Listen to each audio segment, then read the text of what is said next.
2:30 in the morning and I get a text from my friend. She said, I need you right now, and I already knew what that meant. See, me and this girl, we think alike. Too many phone calls spent for me to know she's thinking about her life and how it's gonna end. See, on the outside we're happy and we show it to the world, and we put on this fake exterior so the truth won't unfurl. But I know who she is, cause it's like looking in a mirror. All these smiles and cries for help, and it couldn't be any clearer. So I pick up the phone and call her as she answers through her cries. She's hyperventilating, telling me that she wants to die. My heart starts to race and my thoughts begin to blur. We're 9 hours apart, but I'm seconds from losing her. I try to calm her down and tell her what she means to me.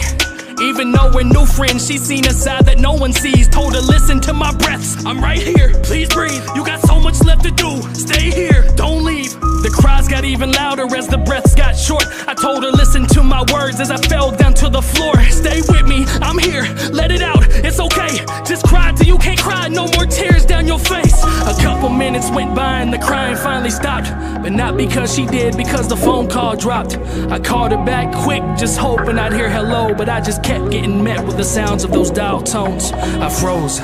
What do you do in that moment? Do you call the police, or do you hope that she's over it? Get a hold of her parents and tell them the situation, just so they can pull her from college and end her aspirations. Leave it alone and hope it was just an escapade. Pray from a text from her in the morning saying that she's okay. Call anyone you know just to make sure that she's alive. Ignore it completely and pray to God that she survived. I let it go.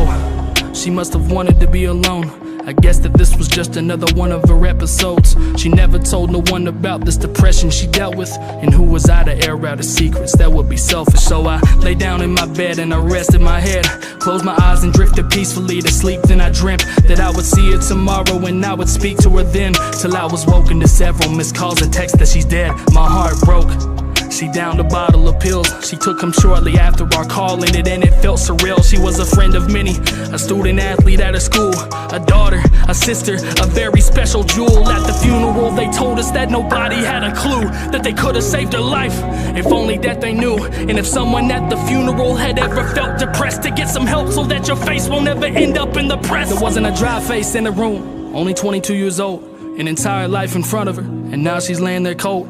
If only I'd called someone, we wouldn't be here now, and nobody would be sad, and I wouldn't feel like I let her down. But that's not what happened, cause instead of going to bed, I called every person I knew to check to make sure you weren't dead. I stayed up 7 hours praying every second of it, just hoping to get a text saying that you weren't heaven sent. But then I got it. You told me that I had no right and blocked me on everything, and we ain't talked since that night. Was I a bad friend? Options? I had none. I guess I'd rather be a bad friend than a sad one.